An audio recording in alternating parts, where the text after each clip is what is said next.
Welcome to the Mashup. Tell me whether I'm wrong or right. East or west, up or down, side to side. I sit to stand and fall to fly. Of all of my impulsive plans, pop and lock and salsa dances on demand. I follow leading off the map and stop the chatter, scream happily. Welcome to the Mashup. Welcome to the mashup. Welcome to the welcome to the mashup. You know, me and Twos have been around each other too much. When I say literally, can you just wait a little bit? Can you wait a little bit? Can I wait a little bit? It's like we did a show last night and we're just carrying on. You know, dude, you just wait for the song to play. No, you're already triggering me. Welcome to Mashup 147. We got a great lineup. We do. Coming in this morning. How's Twos this morning, other than annoying me already? Twos feels like he's experiencing renal failure from all the Red Bulls he drank last night. So why not wake up in the morning and do it all over again? Folks, if Twos dies of a heart attack, no worries. I know the land location. We'll send people there. That's a lot of Red Bull, dude. I'm just, appreciate you. I don't know if you can drink that many Red Bull and still be healthy. You can't, actually. I know that because I used to buy it by the flat. But also, I still had some left over, and I realized when we were about to go live that I didn't get anything to drink in front of me, and I've just got these warm Red Bulls, and I'm like, all right, well, any port in a storm. So you're sticking it out with Red Bull. All right. Well, yeah. Okay. Well, we got a lot of fun coming today. First off, thanks for everybody hopping on. Happy Airborne Friday, Jamie Sinclair. Shout out to you, sir. Yeah. Good morning, Bonnie. Good morning, Joe Mama back. Joe Mama was with us for the whole live stream last night, and she's back again for more. I wonder, Joe Mama, are you feeling like a little bit like you've been out partying all night? Like you're gonna like I got this like, and she's not the only one. We got Zane back for more as well. Yeah, all right. Kevin and David F. Yep. Hey guys. Well, happy Airborne Friday to the military boys, Jamie Sinclair and crew. If you're watching this on X, YouTube, Rumble, Facebook, I think I got them all. Make sure to like, share, subscribe. Twos, you got a fancy thing? You don't have a fancy thing today? I had a fancy. The problem with comedy is it's really fleeting. Like you got to be able to just write it down as you think of it. Or you didn't build one for today? It's almost like you were on the show for 5 hours last night or something. You slacking this morning? Basically. Yeah, I just hit the snooze button, barely even got up in time. It's been a shit show. Okay, well, all right. Well, there you go, folks. There's not even get a rooster tattoo this morning. I kind of feel like a little weird, Normally we got something. But hey, if you're watching on X, shoot us a retweet. That would be the easiest thing to do. I know you're sitting there watching X. I see you. Shoot us a retweet. Let's get it out there and have a few extra folks watching. As always, we're here every Friday, 10 a.m. Twos, Coots 6.5. Do you have a story this week? I didn't see one. I don't want to skip over that before we get to Corey. We do, but we don't. We're going to get to it a little bit later. An absolute piece of work sliced his daughter's throat and got released on bail. More on that later. This is the transgendered dude from Grand Prairie. Is that what we're talking about? Yeah. That's a tough story. That's a tough story. Out on bail. Yeah, Mashup 147. We're coming in hot. I think we're cleared for landing. Not quite like that DEI pilot that landed in Toronto. I mean, just imagine, folks. You got the largest airport in your entire country, and you land a plane upside down, and they don't really talk about it. Is anybody really talking about it? I know our guest today, senior Alberta columnist from the Western Standard, Corey Morgan. I'm sure he talked about it. Corey, welcome aboard. Hey, glad to join you guys. And then we also got on a different side of the road, the Alberta director for the Canadian. I don't think she's in a vehicle. Oh wait, she's not. Wait a second. Did you race home, Chris Sims? You made it to a hotel or something. I stayed for you, Sean. Fair enough. I figured if you had one car interview, that'd be enough. Actually, I thought it was going to be a roadside roundtable, but so be it.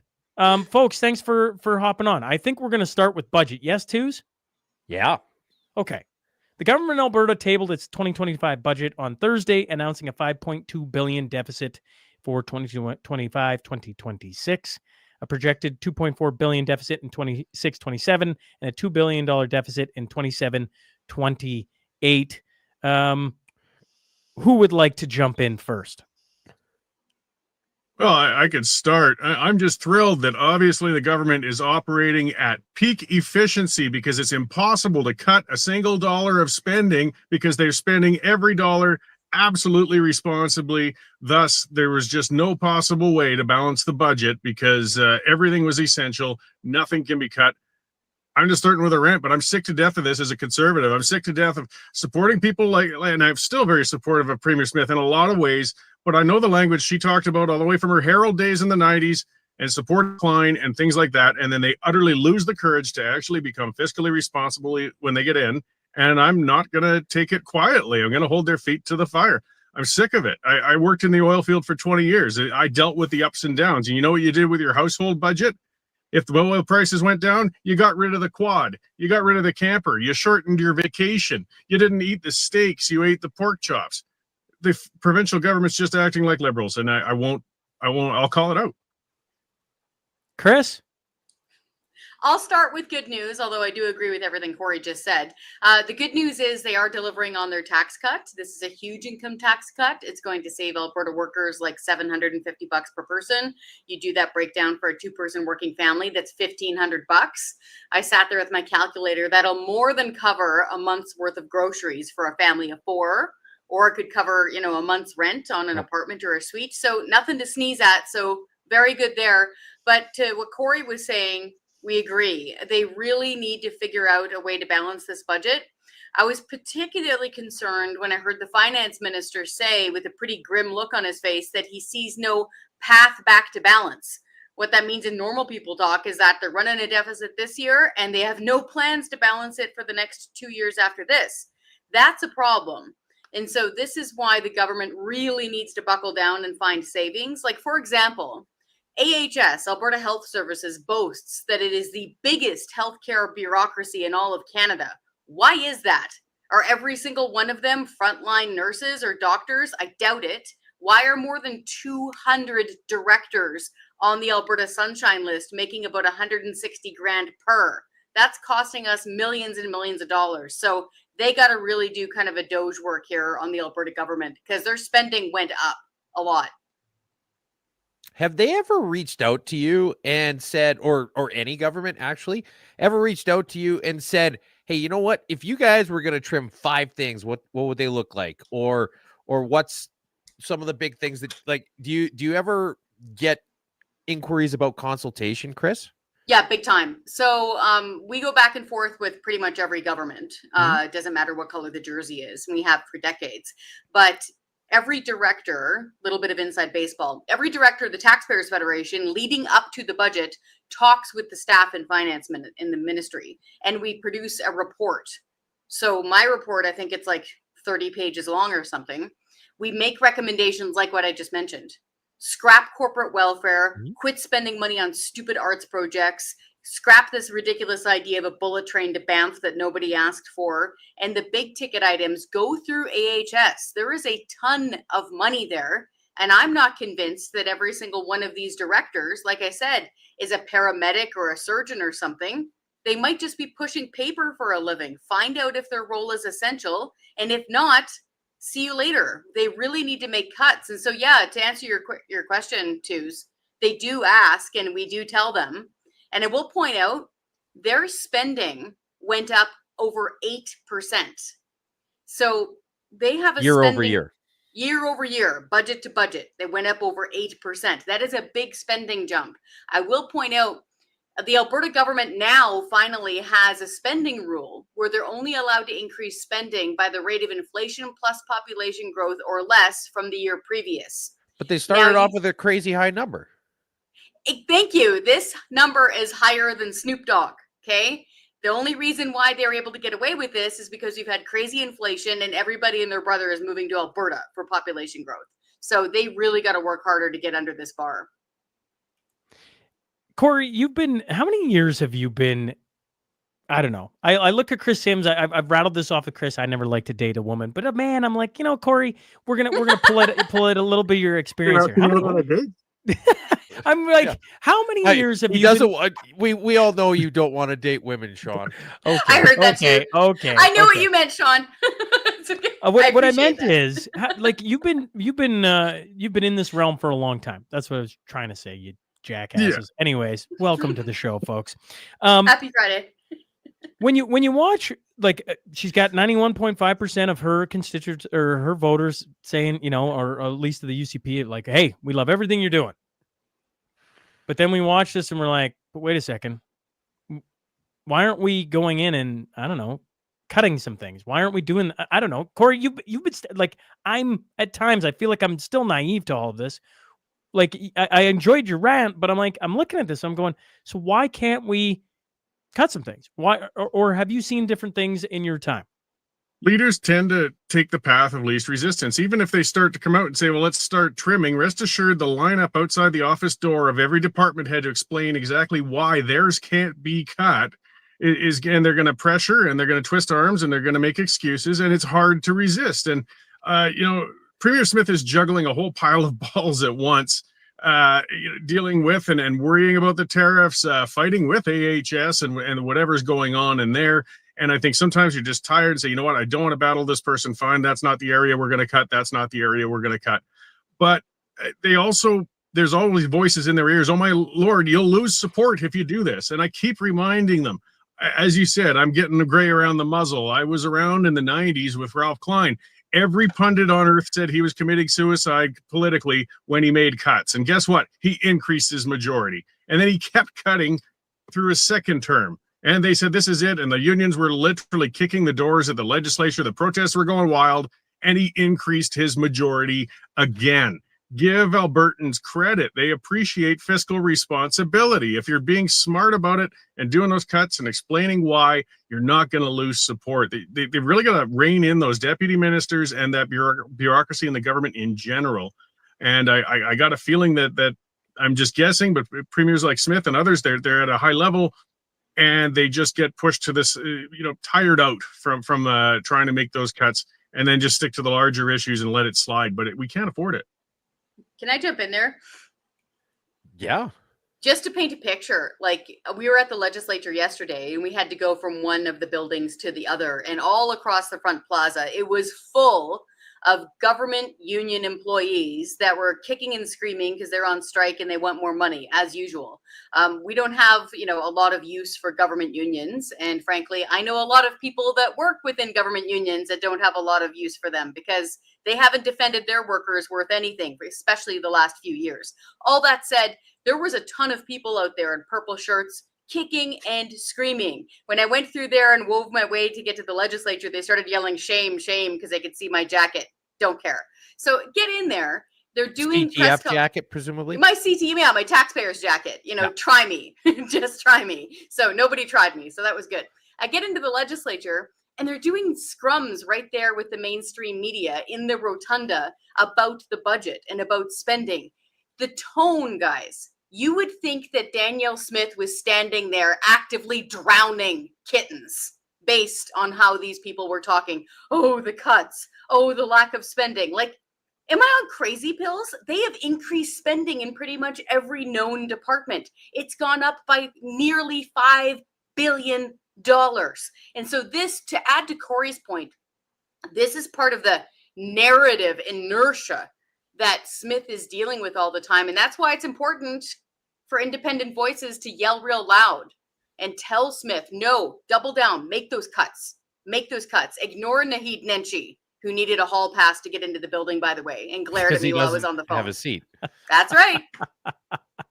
Oh, he did. He gave me big stink eye in the stairwell. I was doing a hit on the radio and he saw me. He's like, whatever.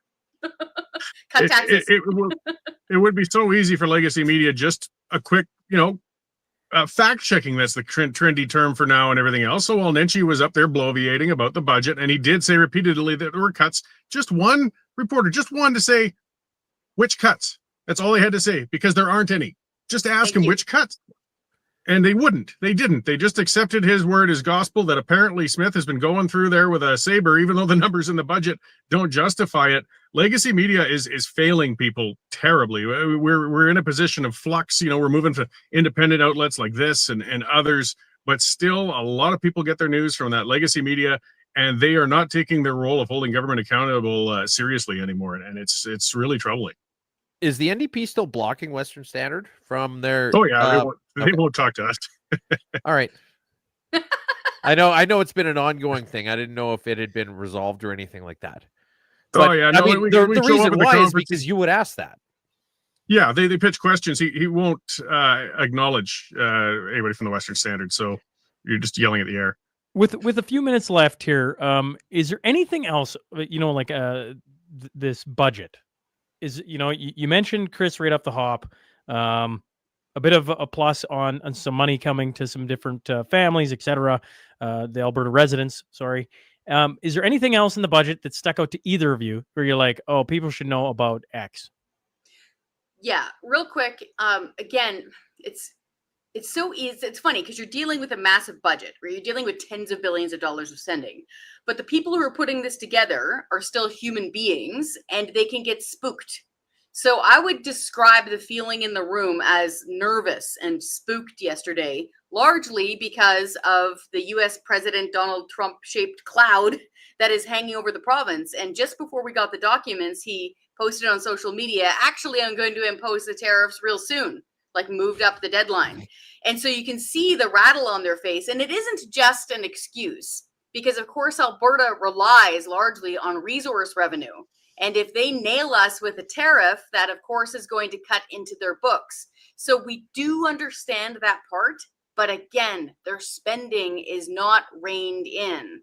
Spending control needs to be there. Like, for example, if they had just not cut, if they had frozen spending at last year's budget level, we would have $1 billion surplus. We'd still have an income tax cut and they'd still have money for wiggle room left over. So I think it's important for all of us to get this government to overcome the mainstream media narrative and this ridiculousness coming out of Nenchi and say, no, we need to actually restrain ourselves, find savings, and make cuts to government. We need to kind of overthrow and reverse this narrative. Any final thoughts, Corey, before we let you out? Just a bit of a positive in a sense. They were responsible with their estimations of oil prices. I mean, governments in the past. I was going to ask about that. Yeah, they guessed it about what, 68.50, I think, or something like that, which is kind of right in the middle where most estimates are. A lot of governments like to lowball it so they look like heroes later when the budget comes in higher, or they overestimate to make their budget look good at the immediate term when later on it ends up flopping. So, I mean, one thumbs up I'll give them. They were responsible. They didn't try to pull the wool over anybody's eyes, and they budgeted at least based as well as you could possibly guess on resource revenues. So thumbs up to that. Yep, that part was really responsible. And again, I think that leads into kind of the nervousness, right? The feeling in the room where they're like, we don't know what's going to happen. So let's be really prudent. So that was a really good plus too. Corey, Chris. Moderately prudent. Appreciate you squaring away some time. Corey's sitting on the side of the road. Chris stayed at her place of wherever Cheap travels. hotel in downtown Edmonton. Let's not sugarcoat it. Yeah, there you go. Always great having you, Corey. I'm long glad overdue. it finally happened. It's been way overdue. Yeah, it's been a bit. Happy to be here. Thanks, guys. Perfect. Thanks guys. And we appreciate it. Look forward to the next time you're on. You bet. Right. All right. Chris Sims, Corey Morgan. We're going to hop right to our next guest. We get the president of Calgary Lougheed, Daryl Comic, sitting in the background. Daryl, morning. Good morning. How's everybody?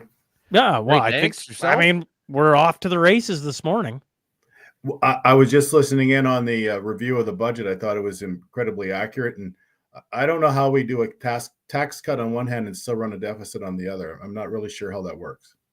Not enough tax cuts. You got to go deeper. Slash. Or maybe we could just do zero-based budgeting. Start from what we need and identify the issues, and then go from there, as opposed to just existing everything and then topping it up.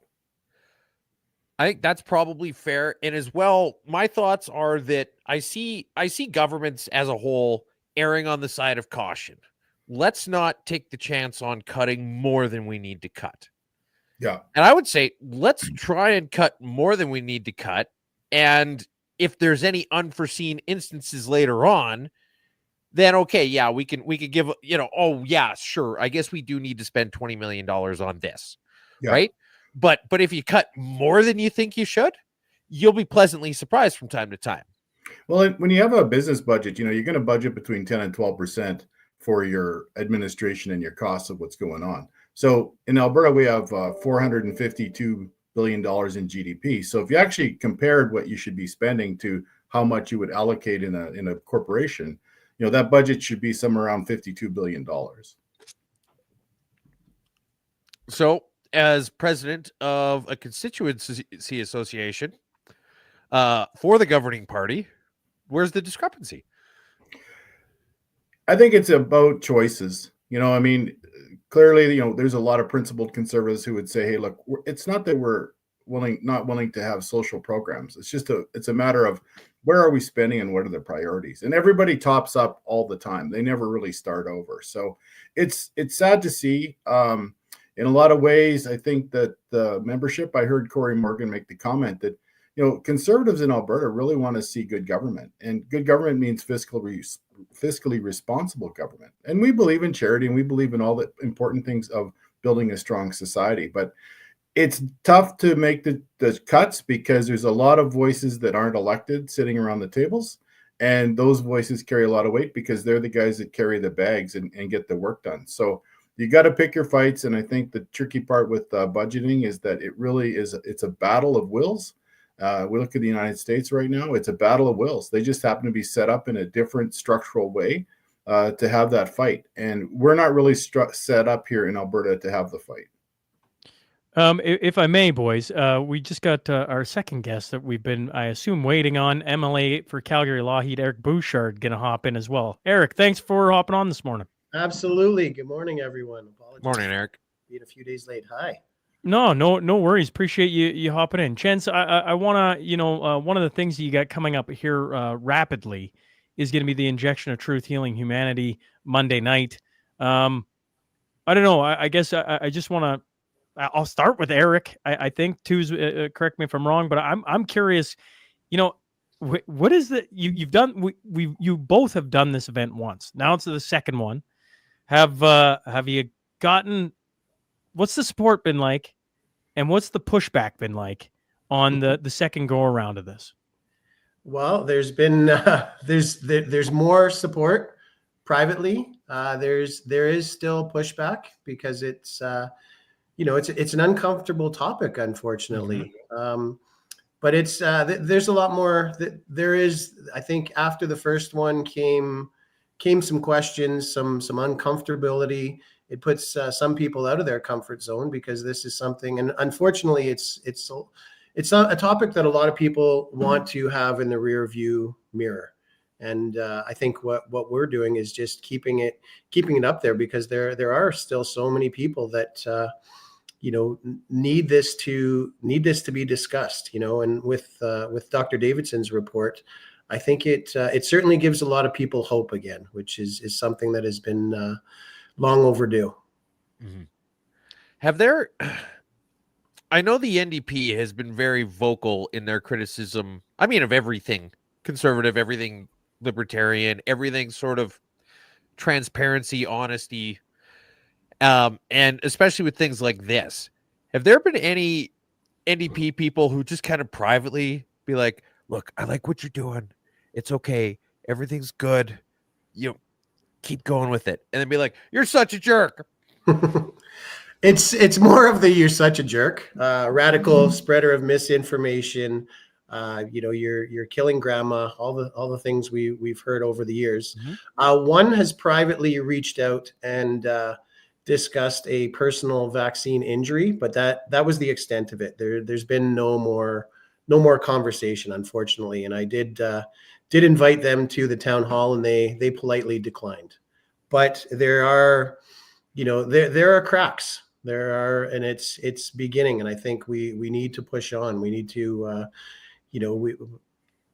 instead of referring it to misinformation and disinformation, this is more information. This is the information that was we could have used 5 years ago. We didn't have the data. We didn't have this knowledge, but with this information now, let's discuss the information. Let's bring it to the table. And this is the conversation, in my opinion, that should have been happening 4 or 5 years ago, when governments across the globe essentially decided to shut us down. Well, now we have the information, so let's bring it to the table and talk about it.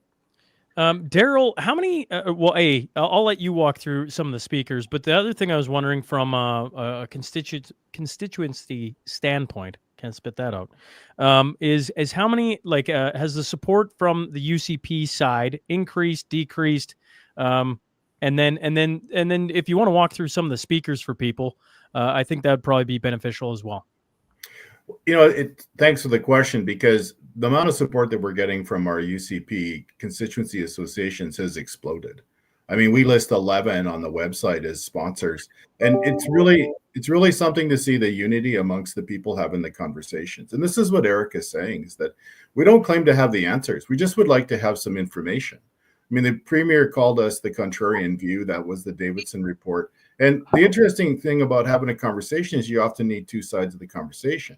We don't know the facts, and because of that, we brought people that would have science, not rhetoric, not paid for propaganda, but actual science. And so when you get people like Denis Rancourt, he's a professor from the University of Ottawa, he's a physicist. I mean, the guy is great with numbers. He's tabulated the issues globally, and he will actually break down the impacts of the mandates and COVID right down to the oil patch, and he will call spades shovels, and he will give us the actual data. And then when you get a doctor like Dr. David E. Martin, I mean, this is the guy who knows more about patents than anybody that we've seen. I mean, he was the one who identified the owner of the lipid nanoparticle, Arbutus Pharmaceuticals, and how that traced back to a questionable foundation here in Canada. So when we get the facts, Dr. David Speaker, his work on SV40 and fragments of DNA, it's amazing. And Dr. Biren Bridle, when you look at these scientists, I mean, they've been knocked down. People have tried to take them out intellectually.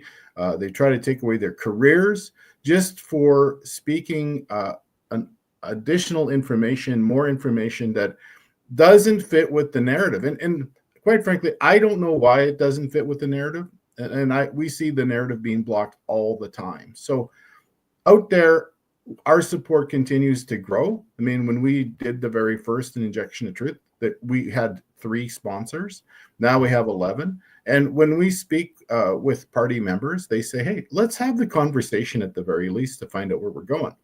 This time we've been a little bit more emphatic on our ask. The first time we were subtle, and we had an off ramp, and we had basically got 6 of the world's best scientists on the topic of the issue of the day. And now we're just saying, look, we want to suspend mRNA vaccinations for children, for pregnant and breastfeeding mothers, because we don't have the science to say that they're safe and effective. And Dr. Bridle will actually show through government documentation that it was never claimed, the shot was never claimed to be safe and effective for pregnant mothers. And that was never offered by Health Canada. That was never offered by the Public Health Organization or Agency of Canada. Therefore, when we were promoting it as safe and effective, what does that mean? What is the impact of false advertising? So we'll get into it. Dr. Davidson will talk about the report itself, the recommendations. This recommendation is in there. Also, the recommendation for a judicial inquiry, so he could actually subpoena people to answer questions. There's a lot of data blocking that occurs with AHS. And so given everything that goes on there, and I don't really have a crystal ball to say what's going on at AHS, but clearly the government's over the target because the fight back is vicious. And they try to debilitate the government when in fact, we need better health. We need better access. We need better use of our money. We need better validation of how our money is spent. Then we'll get Jeffrey Rath. He'll come. He'll talk about the updates with the Rath rant. And Dr. Joni Liu, she's going to talk about how to deal with the emotional trauma that people have. Because what we've done with this particular event is it's based on healing. And so the first thing is we have to acknowledge that there's a problem. Second thing is we have to know all the information that's out there that we can possibly know. Then we have to have an emotional way of dealing with the emotional trauma that everyone's feeling. And finally, how do we make people whole? How do we deal with that? And so we'll add that all together. Sean Buckley, he'll be there from NCI just to give us an update. So it's going to be a jam-packed day.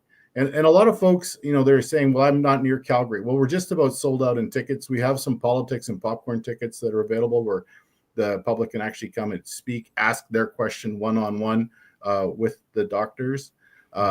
So you can do it online. And that's a great way. We have amazing production that we'll have. People can go to our website, injectionoftruth.ca. And we have streaming parties. We have them all across. In fact, there's many up. There's one up in Lloydminster. If you're up in Lloydminster, we have them in Sherwood Park. We have them in Peace River. We have them in Grand Prairie. So there's like 14 or 16 viewing parties that are happening across Alberta. And it's tremendous to see the support that we get. And very often the comment that we get back is that, thank you for doing this, because no one is talking about the conversation. I've been hurt. My family's been hurt. My business has been decimated. How do I have any resolve without the acknowledgement that there is a problem? And that's really what happened, is people feel gaslit by what's going on. And it's constant. It's just that blocking. It's the denial. And, Albertans are really tired of that. I mean, last time we did this event, we had people from 13 countries watching. We're live streaming in Denmark. We're live streaming in Australia. So this topic is global. We just happen to have an MLA who is strong enough to say, hey, let's have the conversation. We don't have the facts, but let's at least have the conversation. Yeah, it's one of the things. Oh, sorry. I was just going to say, just on the live streaming internationally, like, it's one thing to check it out. It's one thing to maybe download it later, but to get up in the middle of the night in Australia to watch this, that it shows you how rare it is for any government to talk about the biggest issue under the sun. Or am I wrong on that? I mean, you got to realize that Daniel Smith was the one that commissioned the report with Dr. Davidson. It was the government. I mean, we happen to be a constituency association with a sitting MLA of the government. So that combination in and of itself just allows us to be credible, but also to understand that we have a responsibility to do it right and not to overstate the position as well. Eric, any final thoughts before we let you out of here? I appreciate you guys giving us a quick few minutes this morning to update us on Monday. I think, actually, if I may, Daryl, you said there are still tickets available. So if somebody wants to come to Calgary, they can buy tickets still? Yes, they can. They sure can. I mean, we just had someone yesterday flying from Overton, Kansas. I have no idea where Overland, Kansas is. But they're flying up to the event. They saw it online and they have to be there. And we have another couple driving from Kamloops. I mean, people come from all over because they want to feel the energy in the room. I mean, yeah, we have great production qualities, but the idea of being in the room with so many people to ask questions, it's really a rewarding experience. I can absolutely see that. I mean, same kind of idea with it's great to watch a musician, but seeing a concert's a completely different feel. And I'll say it again. It's so very rare, and I'll just speak to Canada, for a constituency part of the government to open up this conversation. It's very rare. Any final thoughts, Eric, before we let you out of here? We do appreciate you giving the show some time this morning. And to anyone looking to grab tickets, I'll put in the comments. I'll share the website here shortly. But Eric, any final thoughts before we let you out of here? Yeah, absolutely. I'll leave you with a quick story. So we've got a very, very motivated constituency association, which Daryl is the president of, and we take a group out every second Saturday and go door knocking in the constituency just to get the pulse on whatever it is that people are concerned about. Last Saturday, I was out one of the last doors, knocked on it. The guy answered the door. And he looked at me. He said, "Religion?" I shook my head, no. He said, "Sales?" I said, "No, not unless you want to purchase a Bible." And he kind of chuckled. So I got his guard down. He opened the door. We talked a little bit. I introduced myself, and he said, "Oh, I'm turned off. I'm not into politics at all." And I said, "Well, neither. I never was until it really, really mattered to me." So we talked a little bit more, and long story short, he's I got home that night, sent him the link to Injection of Truth, and he's purchased a couple tickets. So just to give people hope that there is, we're cracking at the door, and people are asking questions. We don't have the answers, but we're bringing more questions to the table, and it's long overdue that we talk about this. Daryl, any final thoughts? We just like the support of everybody that's listening to your podcast and to others. It's a lot of work on our end. There's a lot of risk to doing it, because the risk of speaking out is people, they just go crazy. I mean, you saw that on the ledge grounds yesterday. I mean, the opposition to finding the truth is so grand. And so somewhere, philosophically, you almost think, is it good versus evil? And the experience on our side is that there are way more good people out there if they're just willing to stand up and to not have fear. And fear itself is what's really stopping a lot of our success as a society, because the vocal few are vicious. And we see this constantly. But you have to realize that there is not just a silent majority, but a majority that's awakened to reality. And they are willing to stand up for it. To stand up for the truth, and to support those who are willing to lead and to be out there. And I applaud Eric and the heat that he takes being inside government to do that, and to all of our volunteers. I mean, we have like 150 volunteers who make it possible. We'll see you, Sean, there, and we'll see so many others. And it's just, it's kind of like a convention to rejuvenate, and like Eric says, give people hope. And hope is something that, we can't live on it forever, but we certainly have to fuel ourselves until we can get to some success. Daryl, Eric, appreciate you hopping on this morning and giving us some time. Thanks very much, gentlemen. And all the best. Well, I mean, as you point out, Daryl, I'll see you boys soon enough. To all the lovely listeners out there, my mug will be on stage a few times. I like it, call it handing off the baton, because I try not to talk a whole lot, but appreciate the honor of getting asked again to be on stage. And look forward to seeing you both again in person. But either way, thanks for hopping on today and giving us some time this morning. Thank you all so very much. Absolutely. Yeah. Thanks, guys. Appreciate it. All right. You're there you very go. welcome. Emily, Eric Bouchard, and then obviously the president of Calgary Lougheed, Daryl Comics. So that's pretty cool, Twos. We're Yes. getting a long list of MLAs who've been on this show. And Very much so. Eric, first time Eric's been on, which is super cool. Actually, first time Daryl's been on too. Yep. So a lot going on there. If you haven't bought tickets, or a live stream, I put the the website in the comments so people can find it there. If you're listening to this on the podcast, you can also text me. I can send you links that way too. But that is Monday night, so that's coming up like real freaking fast. Yep. All right, let's move on to the next guest. Yes. Okay. Is Jeff? We're going to pull you in. Jeff, are you there? Yes. I had the camera off. I don't want to out my work. I'm kind of afraid that I could do that. Okay. No Fair enough. worries. No worries, Jeff, at all. Now, you got to tell us the story. All we know you online is Hong Kong Phooey. Tuesday we're talking about it, and it looks like, the Crown wants you to put you in jail for a year, but maybe you could just expand on this story for us. Sure.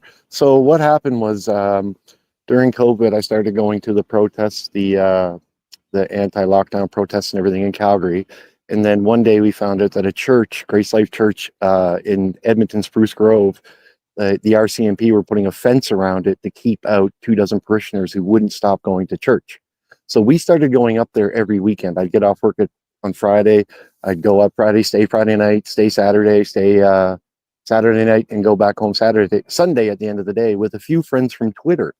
And the crowd started getting bigger, started out about 20 people. It started getting to around 200 people, the protesters showing up to protest the RCMP putting the fence up. And then the RCMP presence started just, getting wild. And they would I have video of all this too, right? They had about 200 officers there. They had 2 helicopters. They had armored cars, dogs, 2 command posts. I was filing Freedom of Information Acts to see how much they were actually spending on this operation. And the FOIs that I got back, everything was blacked out except the overtime per day. I have the FOIs. It's actually on my Give Send Go profile picture, and it shows that they were spending $110,000 per day on overtime alone. So they spent millions and millions of dollars in the month that they were up there every weekend doing this, and it seemed like they were kind of looking to get an arrest. So one day I'm about 100 yards away from the fence interviewing someone, and this is all on video again. I could send you all these videos. And I noticed that people are trying to take the fence down. So I run over and just to see what's going on and filming and everything. And guys are trying to take the fence down. The RCMP are on the other side trying to pull the fence back up. This went on for about 5 minutes. Cooler heads prevailed. It stopped. Everyone walked away. The protest went on. The RCMP didn't really say anything.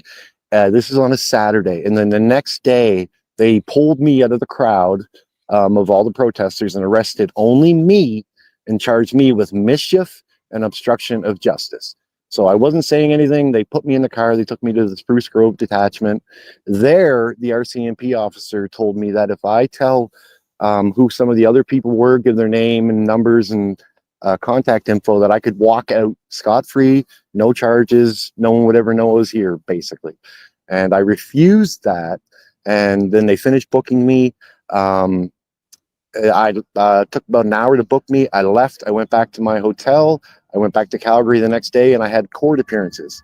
So then I had a lawyer from Twitter for free handling these court cases. So I had about 7 or 8 tickets that were $1,000 to $2,000 for going to these anti-lockdown protests.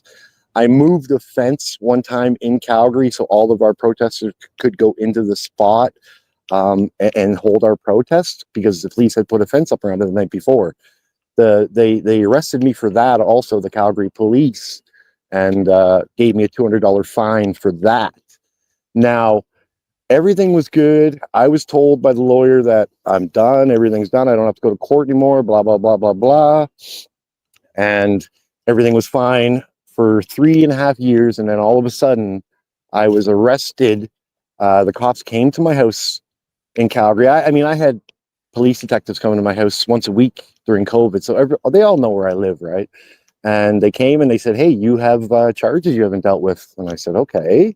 And I was like, "Well, what do we do?" And they said, "We have to arrest you. We're not allowed to let you go." So they took me to Calgary jail for the night. This was at about 8 p.m. The next morning, I saw a judge.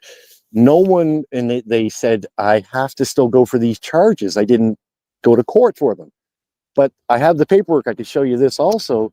There was no charges for not showing up in court. The only charges that I got 3 weeks ago after my night in jail were the 2 original charges in Edmonton: mischief and obstruction of justice. Now, I still haven't got my disclosure, so I don't know exactly everything that's going on. I've sent 4 or 5 emails to 4 or 5 different places. I've called 4 or 5 different places, and I've gone to the Crown Prosecutor's office in Calgary, and no one can get my disclosure for me. So this obstruction of justice, presumably that's for not dropping the dime on everybody? No, that's for allegedly taking the fence down, obstructing the RCMP operation of taking the fence down. That's literally the opposite of obstructing. Right? So it's bizarre. I wish I had more clarity for you. I will know more as soon as I get my disclosure. I have a lawyer that's going to take on my case if I can raise enough funds, and I'm pretty close to being there. I'm about 60% there now. So I'm guessing hopefully by Monday, he will be able to actually take me on, like he says, and then he can get my disclosure for me. Do you have a link that we can share with the audience, or if you send it to Twos, he can put it in the chat here. It doesn't have to be. I mean, if you have it right now, that'd be great. He did actually here. Yes, I already did. Go on. I'm gonna. Sorry, I'm Twos gonna put it up. can put it in the comments. That way, if people wanna donate, they can. So it's all very strange, and like I say, I wish I had more answers definite answers for you, but I really don't know what's going on yet, to be honest. I can't wait to get to disclosure and see what's happening. But I embarrassed the RCMP big time up there. So I put out a tweet one day when the RCMP were coming out of the church, coming to the fence, and there was about 100 of them roughly. And I posted that, and big accounts from all over the world were saying, "What is going on? Why do you guys have all this authority to keep 24 people at a church?" And it was embarrassing for them. I know it was. And I think that's why I got singled out. Like, I really don't know why. Out of all the people that were there, and again, I have a video showing that I was at least 100 yards away from the fence when the people were starting to take it down when I started running over to film it.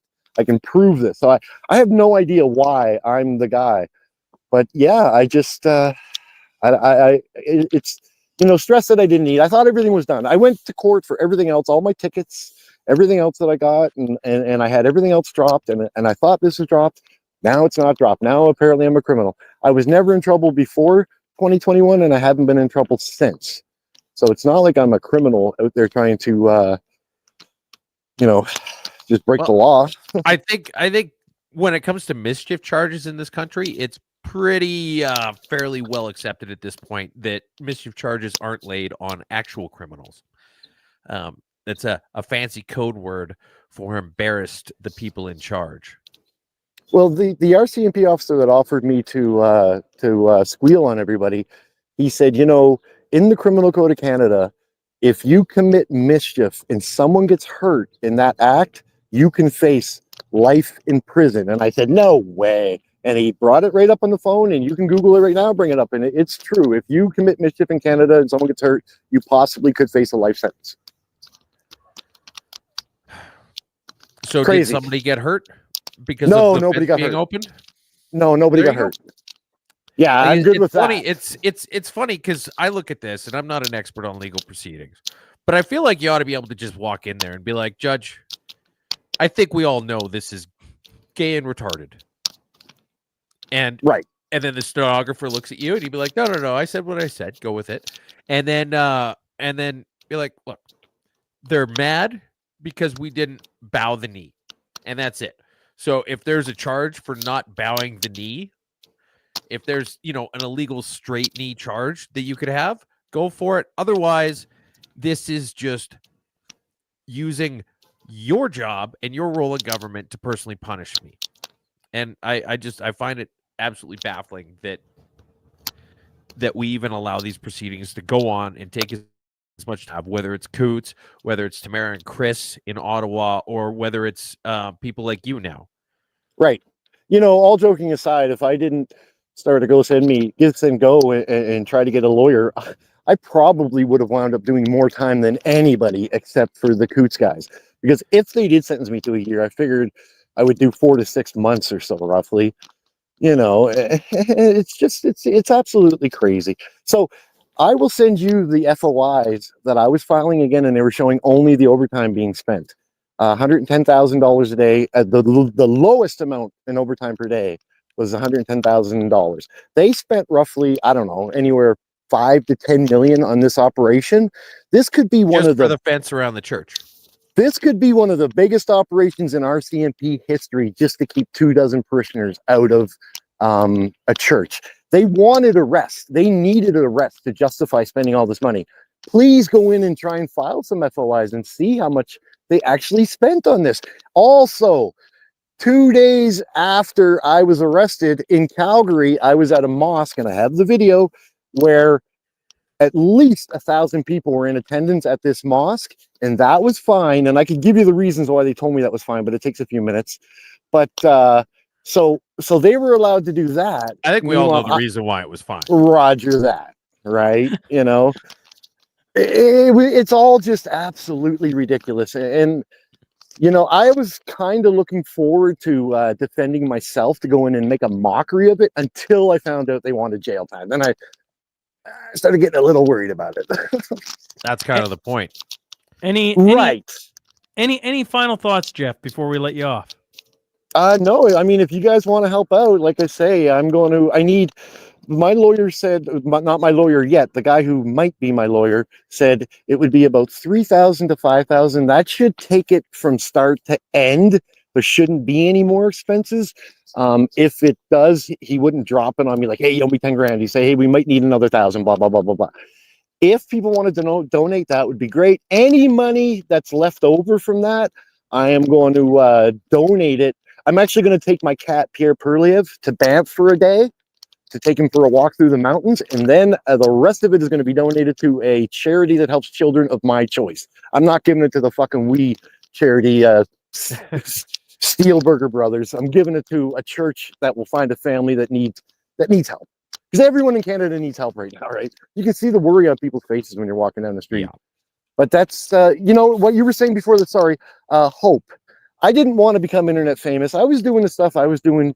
Really, I wanted to try and give people hope. I wanted to try and let people know that we didn't have to back down. We didn't have to just take all the crap. All the stuff that I did, I was just really trying to make people laugh or try and give them hope. Cool. Well, we appreciate you coming on here. Thank you very Hopefully, we'll try and steer some people to your Twitter handle. They're asking about that. What is your Twitter handle? It's at Fooey's Fosters. I can't remember exactly how it's spelled. You'd have to just look it up quick. I used to foster kitties in New Brunswick, and so it was Fooey's Fosters. Cool. All right. We'll toss it in the show notes for the audience. Appreciate you giving us some time this morning, Jeff. Any more clarity, if you want, let me know. I'm hoping by Monday I'll have the lawyer, but anything, just ask me. And to the best of my knowledge, my recollection, I will tell you the 100% truth all the time. Perfect. Appreciate it, Jeff. Thank you. Thank you. Have a good day, guys. You too. All right, Tuz. It has been a fast-paced first 51 minutes. And now you know what I'm going to try and do to you for the next 30. That's right. Time to hit the gas pedal. Time to go full twos. Let's go rapid fire news. Fire this thing up. Okay. Where are we starting? Carney? You want to start Carney? Sure, we can start with Carney. Well, I don't know where to, there's so many things here. Liberal leadership candidate Mark Carney says he was no longer the chair of a major investment company when the formal decision was made, but he was on the company. He was on the He's company. The guy who proposed it. Right. And so here's we got this video from so Polyev talks about this. I'm going to show this video here real quick. I get the fact that we're trying to move through this stuff, but this is an important video to watch real quick. This is John Wilkinson, Liberal member of Parliament. Is to come clean on the Brookfield move, though? What I would say is, irrespective of this particular instance, anyone who knows anything about business knows that boards actually have a fiduciary responsibility to their shareholders. I wasn't in the room. I don't know what the conversations were, but I know Mr. Carney is a man of very high ethics. Okay, that's all we need basically from that. So fiduciary duty means that you have to do what's economically responsible, and it changes a little bit from Canada to the States. So in Canada, it's to the shareholders, and in the States, it's to the company. But it essentially works out to more or less the same thing, is that as an executive in a company, you have a legal obligation to make decisions for the company that make economic sense. And under that auspice, Mark Carney personally recommended and voted for moving Brookfield from Canada to the United States. Correct. Not to mention dry. Yeah, not to mention this video literally says Carney says I wasn't part of it. This guy's saying he was Carney was in the room. You should just go ask Carney him. Was the guy who put it forward. I know. Carney's the guy who voted on it. And then he decided to try and walk it back later, which was stupid, which is classic liberal. But the thing about it is that the liberals have done such a shit job of things that he, as a board member for this company, had a legal duty to move the company out of Canada. That's how bad things are. The next one's this. He claimed to personally help balance the 1998 federal budget, though he was a student at Oxford at the time. Yeah, so A, he was still going to university, and B, it was in a different country on the other side of the pond. And so then now you've got all of these people popping up. I'm going to pull it up. This is the greatest thread right now going. All you got to do is search hashtag Carney lies. Yeah. And it's an actual. The first one's an actual photo of Mark Carney when he was a student at Beijing Polytechnic.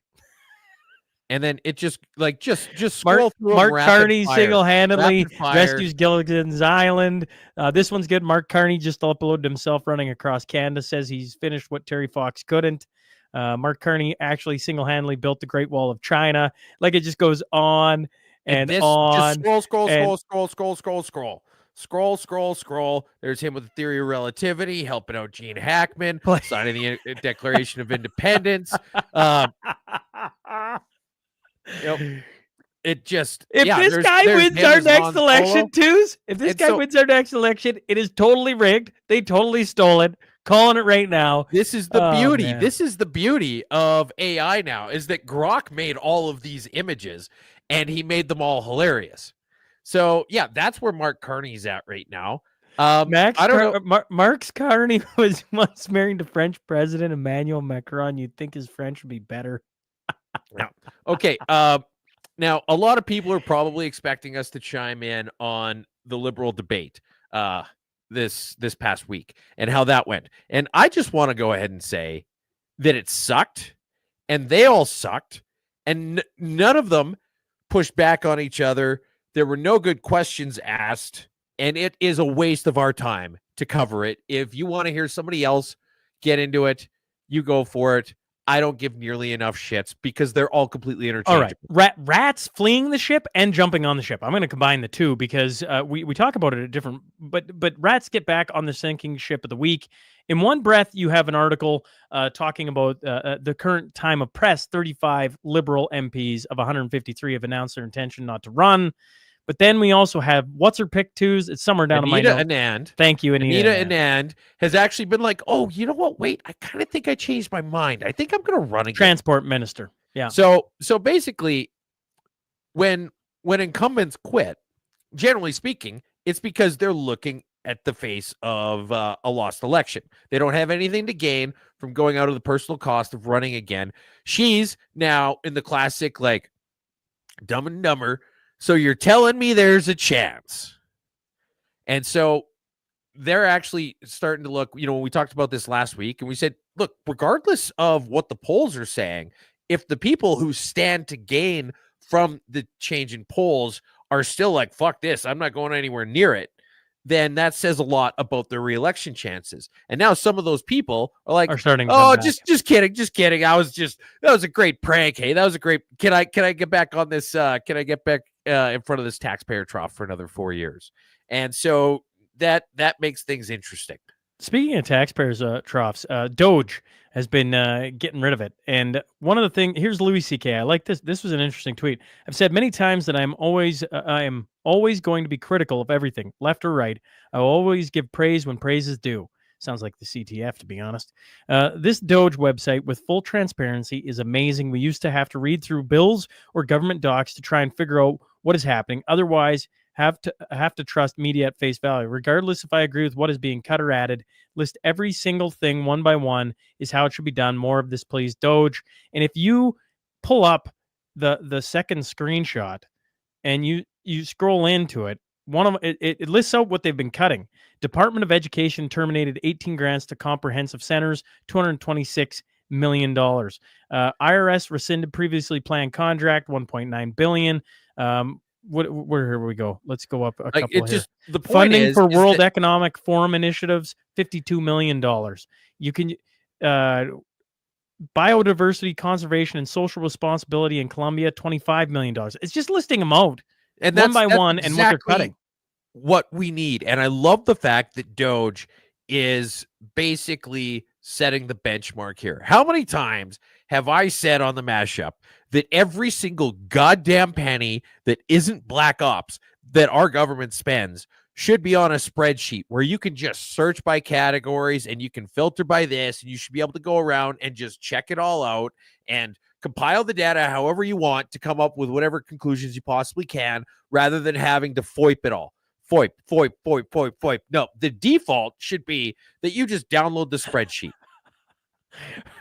Ryan, all that gets cut around here is twos, Mike. Okay, well, Ryan's been kicked off the show. Deleted. All right, but here's I so think this he's is making fun of me, isn't he? I take that as the only thing Oh, we've got he's- is your. And maybe I'm not. Who are you I making think fun he of, Ryan? likes. I think he likes the fact that Two's mic gets cut. But All here's right, the fair thing: enough. is the fact that Doge is like everything we cut, you're going to be able to look at it, you're going to be able to track it all. Everything we're doing happens in broad daylight. Charlie Angus, you got 10 seconds. Quick. Okay, look at this. This is fucking beauty. So Charlie Angus wants to revoke Elon Musk's citizenship because there's nothing the NDP hate more than having the common man know how the fucking money gets spent. And he's there with this ridiculous fucking Batman the Animated Series villain outfit or haircut. And I'd said it looks like Jacobin Mugatu had a baby with the mayor of Whoville. But then everybody else pointed out that, it's Dracula. And it totally is. And as far as life-sucking ghouls go, the NDP are basically on brand for that. You could show the video. Actually, you show the video of Ford. I'm going to talk. You bring up the Ford I video. went past if, it. If you missed all last night, we spent 5 hours covering the Ontario election. Let me tell you, it was a snoozer. The show wasn't a snoozer. But the election was a snoozer. Ontarians have cast their ballots re-electing Doug Ford's PCs with a historic third majority. Nobody's happy about it. Nobody cared. Nobody liked it. Nobody liked it. Nobody gave a shit. But we had a very fun and interesting string of conversations. We did. 5 hours long. We were the number 3. We beat CP24. We beat the shit out of BNN. There was some local thing in Ontario that I didn't know, some random acronym or some random letters, media. And then we also beat Global. The only people, and we beat the National. CBC, for some reason, had 2 different live shows on it. They had the National, and then they had their main one. So we beat the National. We beat CP24. We beat Global. We beat BNN. We were number 3. The CBC main one and CTV had more people tuning in than we did from 2,000 miles away.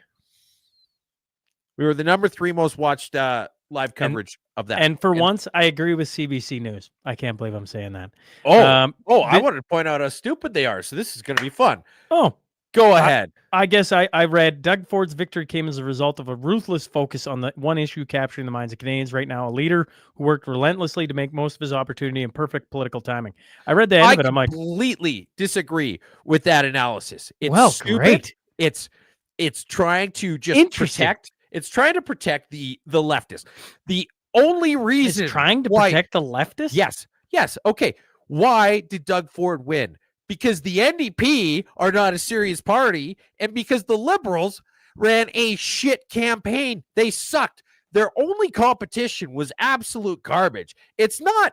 Here's the thing: is if you're a dwarf you don't like, and so you're you in don't a like room full of midgets, you're still the tallest person. You don't like. You don't like. Doesn't mean you're you not. don't like the tiny. word ruthless focus and relentlessly. It has nothing to do. It was with anything my brain. positive And to it's do with funny, Doug you know. Ford. My brain literally picked out. He had an opportunity, correct, and it was perfect political timing, correct, and he did it. That's what my brain read, and I'm like, yeah, I actually agree with that. He had no competition. Here's the thing, and that's why that's perfect timing. He literally went.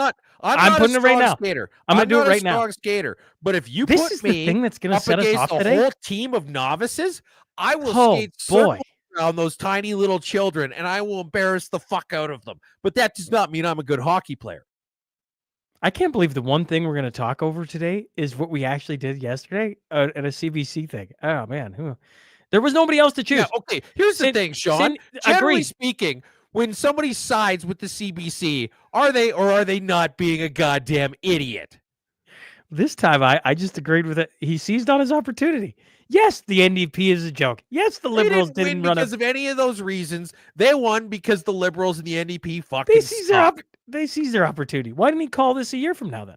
Why did he call it right now? That was the opportunity. Oh, that's why he called it. That's why he called it. But the reason why he was an won, opportunity. It was an opportunity then. That's why he called it. That's not why he won. Interesting. Starship Troopers. Sad news. Remake in the works. I mean, is there anything else that needs to be said? Just leave it alone. It was perfect. Yeah. It was perfect. Okay, the only way that you could be justified in doing any sort of tweaking to Starship Troopers is making the shower scene longer. That's it. I will say this: the topless scene in that movie, as a kid, when you're just like, get it? What was that? Because you're just watching some random military movie, and then all of a sudden you're like, it's got aliens, it's got everything. It's got some corny acting, right? Like, I mean, you think about it, you go back and watch it now. It's got Michael. Movie. Like, how are you gonna beat Michael Ironside in any of this? Yeah. Scientists have finally given the all clear to an Earth's newly discovered asteroid. After 2 months of observation, scientists have almost fully ruled out. I love how they say almost fully ruled out. Anyways, the threat from asteroid 2024 YR4. NASA and the European Space Agency said Tuesday they had it at one point at 3%. Now it's down to 0.0001%. The asteroid we were excited for hitting the city killing asteroid ended up just being a big goddamn cock tease, and I have nothing to look forward to. Brampton man charged after $1.5 million worth of trailers and freight stolen. Mahinder Singh Burra, 41, out of Brampton. Police said the suspect, the quoted, found freight of interest through a third-party online platform and contacted the victims directly to offer transportation services at a discounted rate. Yeah, discounted because he never had to actually drive anything to where it needed to go. He just said, "Yeah, just leave it with me. It'll be fine." Here's the thing: like, it's just, I appreciate the audacity of it, but the fact that you didn't move any of the, like, you just stole everything. Fair enough, but that doesn't get you any further ahead until you actually liquidate some of it. They just. Basically, there was just a bunch of people who were like, yeah, we called in for this trucking company to deliver a bunch of shit. They picked it up and it never got there. And you're like, okay, cool. So there's been a whole bunch of you that never, that they took away your stuff, but it never got delivered. Okay, well, let's just go look at where their trucks are. And there's all of the shit that they stole. That's it. It was just Gene Hackman's dead. You know how sad that is? And then it reads like this. This is Charlie Kirk. After actor Gene Hackman and his wife Betsy Ararakawa were found deceased in their Santa Fe residence, authorities are now calling their deaths suspicious. Here's some of the suspicious findings. The front door of the residence was found open and unsecured. A deceased dog was laying 10 to 15 feet away from Betsy in a closet of the bathroom, while a healthy dog was found roaming freely on the property. There was a heater that was moved. There was also a prescription pill bottle that was open with pills scattered next to the female. Gene Hackman's body was located in a separate room of the residence, and there were no obvious signs of a gas leak. Very strange scene unfolding in Santa Fe. Yeah, I mean, it's totally normal when two people and a dog, but not every dog, die at the same time. And like, why? I get the fact that Hollywood hates quality movies and good actors, but do you really need to take it this far? Man, Gene Hackman was fantastic. What was the movie with him and Will Smith? And Will Smith? Yeah. State of Play? State of something? I never saw that one. The one is like right around year 2000. Look at Unforgiven. Look at No Way Out. I mean, the guy has had so many great movies. What was it? Hoosiers, where he was the coach? Yes. Yeah. I mean, like, just Enemy of the State. What? Come on, you've heard of Enemy of the State? Yeah, but I never saw it. You never saw Enemy of the State? Really? Dude, there's a million movies. I was just talking with Vesper about Sicario and how I'd never seen it. And he's like, you got to watch it. And then I did. And it was great. And then I watched it again. And then I watched a bunch of YouTube commentaries. R.I.P. Gene Hackman. You were fantastic. You were fantastic. You were fantastic in Enemy of the State. Just throwing that everybody's jumping in. Everybody's jumping in. Enemy of the State. Yes. Kevin Demon. Yes. Kevin Earl. Yes. It was a fantastic movie. Oh, man. Gene Hackman. Gone. Okay. I get it. I haven't seen every movie. A trans-identified male serving an indefinite prison sentence for a sexual offense, including the rape of a 13-year-old, is said to have sexually assaulted multiple female inmates after having been transferred into a women's prison. You cannot make this up. Well, you cannot make this up. It's literally exactly what you would expect to happen. Okay, so this guy is a sex offender. Correct. And he says, I'm a girl. Put me in a locked room with a bunch of women. Yeah. And they're can we get Rip on the case? I don't see anything wrong John with that. Dutton. Parking garage. I don't even know what to say to it, too. It's just insane. This is where our world's at. Okay, here, take a look. This is a parking garage collapses under heavy snow in Ottawa. 50 cars are thought to be destroyed. Nobody injured as far as it said. So there you go. I mean, personally, I am all for any sort of destruction in Ottawa. As long as it's natural disasters. Yeah, natural disasters. I love it when God decides that he also hates our nation's capital. A woman was arrested after explosives were discovered at a Tesla dealership. Woman. They were hidden in her Adam's apple.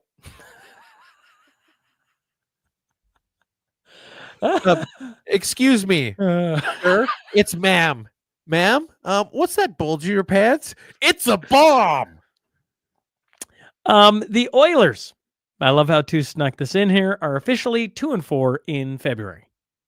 That's a damn shame. I wonder if there's any more interesting stats we could look at in this. Ooh, 4 games of Connor McDavid in a funk. Games 49, 50, and 51 against Colorado, Philadelphia, and Washington. 3 games in a row, he was -3. Now, near as I can tell, he is the only Edmonton Oiler to have ever done that. So here's Connor McDavid setting more records. Good for him. I'm glad we can have a laugh because the next story is pretty heartbreaking. I'm going to bring it up. Here we go. Okay. Alice Michael Joseph Atwood, 35, has been charged with aggravated assault after stabbing his children on February 19th in Grand Prairie, Alberta, leaving his 8-year-old in critical condition and another with minor injuries. Atwood, who goes by she, they, he pronouns and describes himself as a gender fluid queerdo on social media, was issued a Form 8 psychiatric warrant allowing him to be held for up to 30 days, though he was released within 26 hours. The children are now in protective custody, with the 8-year-old facing months of recovery, including time on a feeding tube after her esophagus was severed. Now, I'm just going to go ahead and say that this isn't just your regular run-of-the-mill assault with a knife. If you sever somebody's fucking esophagus, that means you cut their throat. I don't know what to say to this. This is. At what point are we going to look at correlation and causation in some of this? I don't know. Yeah. Toronto's Pride 2025 festival is in peril after 3 of its sponsors pulled their funding amid a massive corporate push against diversity, equity, and inclusion. I thought the whole point of being gay was that you didn't have to pull out. I'm surprised Tuesday didn't put that in the happy news. They lost. It says they lost said that 2 sponsors were gold partners, contributed at least $150 in cash, $150,000 in cash. So that they lost both of those and in-kind goods, and another was a silver contributing more than $100,000. Okay, so they lost in Toronto at least $350,000 in terms of sponsors for a parade. How much money does it cost to put on a goddamn parade? I agree. You tell a bunch of people to show up. It's not like it's a gay pride thing. They're not even spending money on jock straps. They're the largest pride in North America. The group there. Just not anymore. Yeah. Canadian churches burned for the mass grave scandal. The search is now ending with over $200 million spent and 0 bodies found. That on top of the Union of BC Indian Chiefs is appalled for recent comments made by the elected Conservative MLA Dallas Brody on X, which alleged the number of confirmed child burials at former Kamloops Indian Residential School is 0. So here's the whole thing about truth and reconciliation. Is if I was to ask you, how many bodies have been found at these schools? Could you give me a ballpark? Are you asking me? Yes. Could you give me a ballpark? How many bodies have been found at these schools? 0. Just exactly 0. You don't even have to round it. It's exactly 0. And so this is what this politician had said, is that there have been 0 bodies found. And as far as the truth part of Truth and Reconciliation goes, everybody in the comments is 00000. You're all right. And look, nobody is saying that there hasn't been some absolutely fucking heinous things happen over the years. Because what they're there has. saying is that 0 bodies have been found. And then also, if you wanted to go further into it, you could say that these First Nations leaders spent $200 million on literally 0 bodies found. Now, where the fuck did that $200 million go? Brett gets it. Don't give me facts, give me feelings. Irving Paper. No. BP's chief, sorry. BP's chief executive will scrap a target to increase renewable generation 20-fold by 2030, returning the focus to fossil fuels as part of a strategy to shift announced on Wednesday to tackle investor concerns over earnings. Now, if investors are concerned about decreased earnings and their response is to phase out renewable energy generation, what does that imply about renewable energy generation?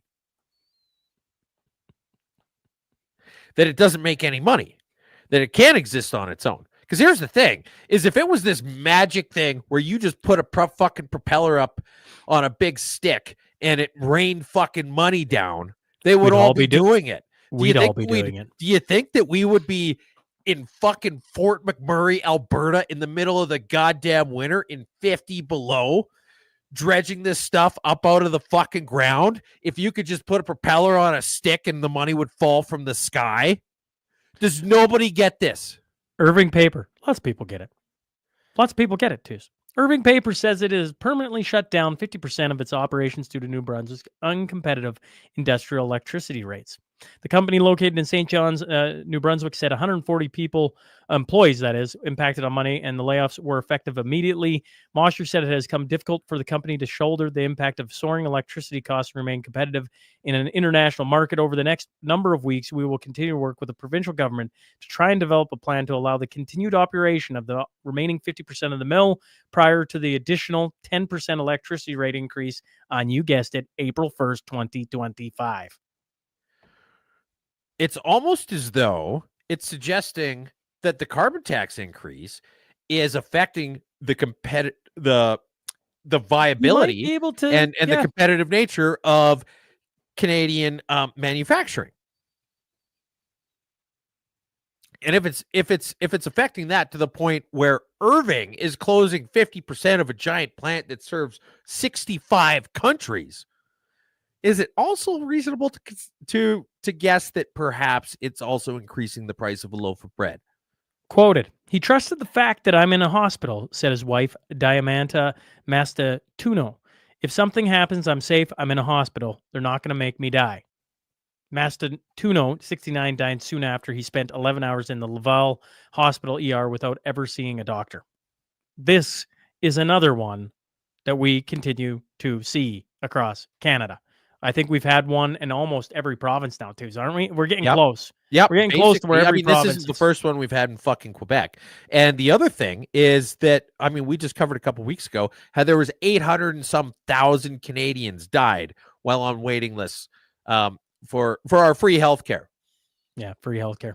All right, what you pay for. You know what's funny? The next segment is goofy news. I'm like, this is all goofy this week. Like, it's just whatever. The Guardian: plants losing appetite for carbon dioxide amid effects of warming climate.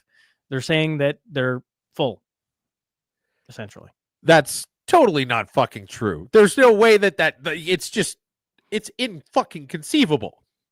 That's what they live off. Inconceivable. It's got what plants crave, Sean. Inconceivable. Just imagine, if we were just surrounded by steaks, and then eventually we're like, you know what? I don't want to eat steaks anymore. No, never gonna happen. Definitely not in Western Canada. And for them to just be like, yeah, plants don't want to use carbon dioxide anymore. What are they gonna breathe? Xenon? Get the fuck out of here. This girl right here. There's a boy on the team. I will not be playing or participating in any part of this game. 15-year-old high school athlete Frances Stalt and her mother discussed the backlash after she faced refusing to compete in a basketball game against an 18-year-old biological male. Despite being accused of bullying, she is standing firm and pushing back against the unfair treatment of female athletes. So a 15-year-old, yeah, Bullying. yeah, Bullying. yeah. U.S. border egg seizures up nearly 40% as prices soar due to avian flu. So one of the other things being smuggled across the Canada-U.S. border now is chicken eggs. Chicken eggs. Yeah. Yep. Yeah. I like, you think that would be difficult. I mean, you're limited in how many you can fit in your, as Chuck would call it, prison wallet. And I feel like if you cough too hard, you'd end up crapping out an omelet. The story said 166 million birds have been slaughtered to limit the avian flu virus spread when the cases were found. So it's been 30 million since the start of this year alone. Yeah. So that's gonna NDP. NDP. Yeah, sorry, I forgot about this part of it. I'd accidentally put the Charlie Angus in that first one in the wrong. No, but this is great. NDP Charlie Angus calls for a nationwide boycott of Amazon and demands that Trudeau government cut all contracts with Amazon. But while he says that, he's got books. And wait for it. Where are books on sale, Twos? They're on sale at Amazon. At Amazon. The guy is an absolute moron. Like, I mean, we are ran by nincompoops. Yep. Okay.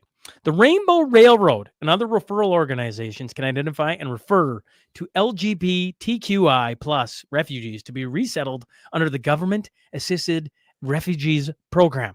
Refugees settled under this program get 12 months of income and settlement support through the Resettlement Assistance Program. You're going, okay, wait, what the heck is Sean talking about? Well, here's a tweet from Viva Frei. This is the Canadian government. Yeah, so the Canadian government says it's kind of like the Statue of Liberty, the send us the poor, you're unkempt, you're whatever, except it's send us your puff. They called it the Rainbow Railroad. They called it, they just... Yeah, you know, it's interesting. Railroad? How many tracks are on a railroad, Sean? 2. There's only 2. Joy Reid's show was canceled. I'm wondering how many Canadians even know who that is. I was like, Joy Reid, and then I looked, I'm like, Joy Reid is basically one of the queens of shit takes. She's everything you'd expect from The View, but she was on MSNBC instead of The View. And so one of those people who just, no matter how things went in U.S. politics, she always said the stupidest thing. Like she said, for example, that Kamala Harris ran a perfect campaign. And this is probably the most savage thing that I have seen on Twitter in a very long time. This is from Phoenix Ammunition, who you should follow because A, they're awesome, and B, they're hilarious. Today, we celebrate the termination of Joy Reid's show by loading something fat, black, slow, and bald. 300 caliber blackout 220 grain subsonics available shortly. Also, ready to be fired at a moment's notice. The founders of the ice cream brand Ben & Jerry's are exploring buying back their company from Unilever PLC as the namesake claim. The corporation claims the corporation interferes with their lefty politics. They want to talk out about Donald Trump. That's what it comes down to. Yep. Yeah, that's basically it. They're mad that the company that they sold is no longer an activist organization. So they want to buy it back and turn it into an activist organization. So good luck with that, because I feel like them dropping the activist stuff is going to make it more competitive, which means that what they received for it is not going to be what they would pay out again. And not to mention the tax implications of the sale, giving them less free cash. So I don't know if they're going to be able to do it. Imagine being on a flight and having to sit by a dead person. These two right here, yeah. They recall the horror of sitting next to a dead passenger on a Qatar Airways flight. She died on the flight coming back from the bathroom, and then they asked if he could move over so they could place her there because they had nowhere else to put her. So they tried rolling her away, but she was too large. So she was, and then for some reason, this incredibly large person died unexpectedly. And so, yeah, they just, they set her down. They just set That's this a horror corpse story. down. That'd be a tough flight. Oh, could you imagine? I've had some And tough here's the flights thing, in my this day. is- That's a tough flight. This is a flight from Melbourne to Venice. So this isn't just a puddle jump. Now, what I don't get is why they didn't just say, okay, well, look, this is kind of a shitty thing to ask of people. So we're going to tuck her into one of the washrooms and kind of just jam that last rib in there so that we could get the door closed. And then we'll just hang a sign saying out of order. And then, after you try and flush a few times, you give up and you say, okay, well, just, afterwards, everybody. Because after the plane landed, they had to stay there because they were trapped in the seat because of this overly large dead corpse. I wouldn't be. I'd be jumping the seat. I just jumped the seat. Twos, show the video of Detroit, Minnesota. Oh, this is great. This is great. This is more hockey stuff. So I feel like you guys are going to like it. This I know is Sean likes some hockey stuff. Yes. So Rossi on this face-off against Compton. What the fuck, for goodness sake. Do they have the mashup doing commentary on this? Yeah, he's literally annoyed because they keep kicking the centermans out. Right? That's what's going on there, and he drops the F-bomb on live air. That's it does get show the Jagmeet Singh commercial. Yeah, here we go. Jagmeet Singh. Well, I wasn't raised. Yeah, here we go. Okay, this is Jagmeet Singh. They spent $500,000 on this. That's exactly it. $500,000. Keep in mind that this commercial cost $500,000. I wasn't raised to be a politician. Never dreamed of becoming one. I worked for minimum wage to take care of my family when my dad was sick, and made it out of law school to see the system only works for those at the top. So I got in the ring to take on the powerful few and fight for you. It's time for someone in your corner, especially when times are tough. I won't back down. I won't stop fighting for you. I'm ready. Now, there's 500 grand. 500 grand. And it's not even all that reasonable. Like, let's just say, dude, somebody got rich off that. Yeah, somebody made. You're a Sikh. You're a Sikh person who's about to enter a boxing match. You're going to trade your regular turban for something low profile? If someone's going to be punching me in the head, I'm going to go for the one with more layers right off the bat.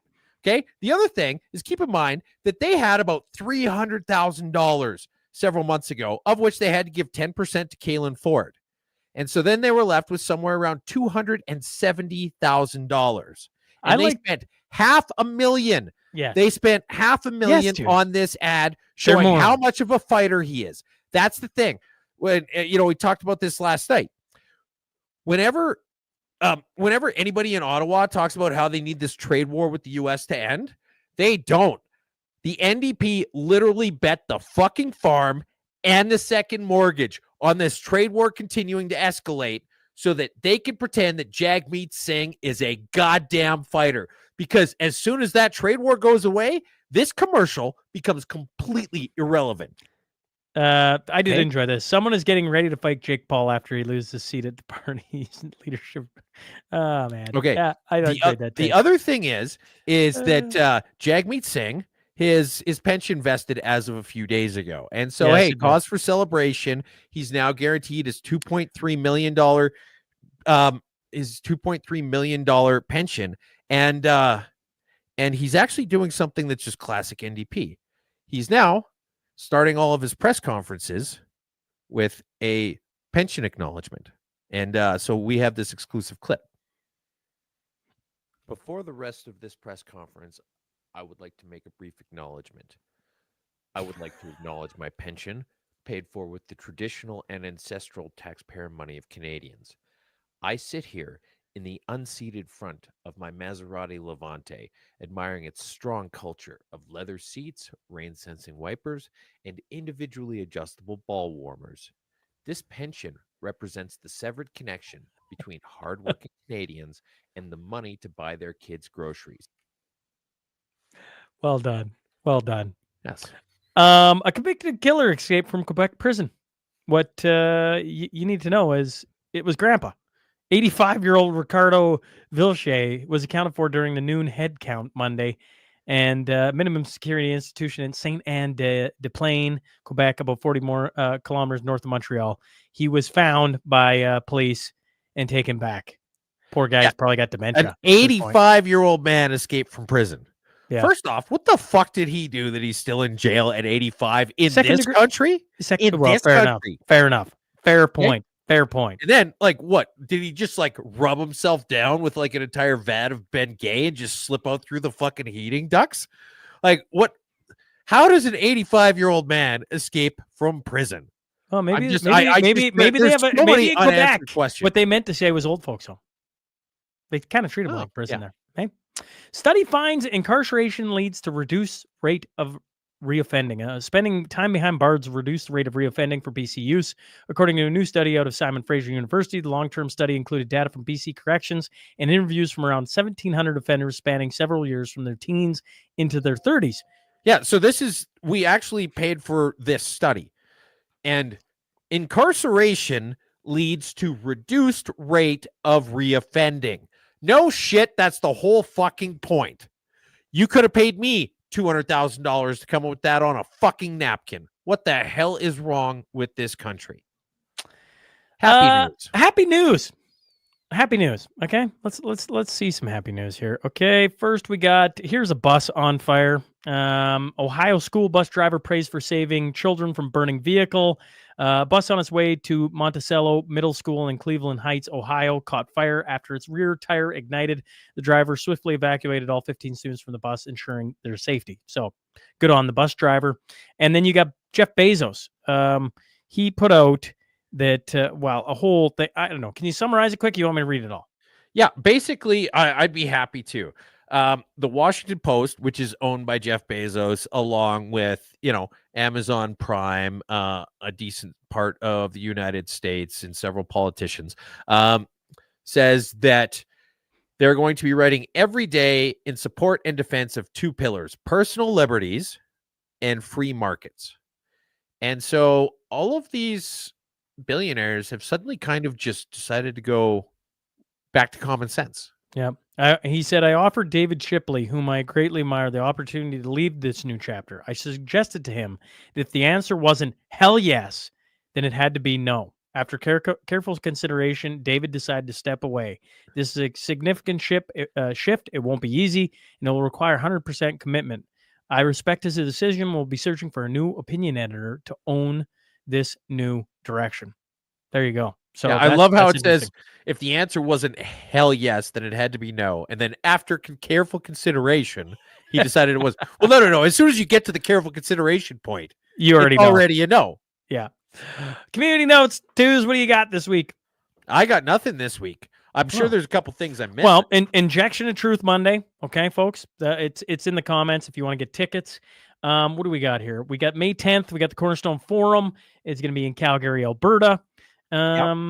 Also, apparently Tuesday night, I don't know where the hell it was, but Zane had posted that the day after Injection of Truth, and this is interesting. I don't know. I would like to go check this out. Here we go. Very interesting that the very next day at the UFC, that fellow Timothy Caulfield, who we've talked about for being a vapid fucking idiot on this show multiple times, yes, is running a how to identify misinformation event.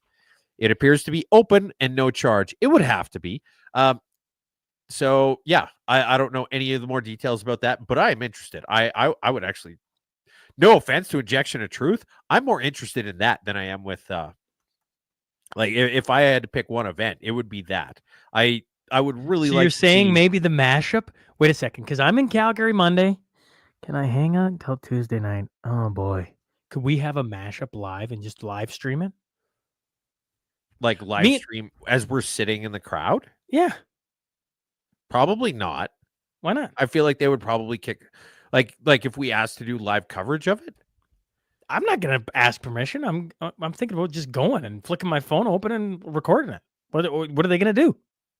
I guess I mean they want people to know about it, don't they? Right. They want to get rid of misinformation. I want to air it. I agree with you. We should get rid of misinformation. I don't know. There might be something there.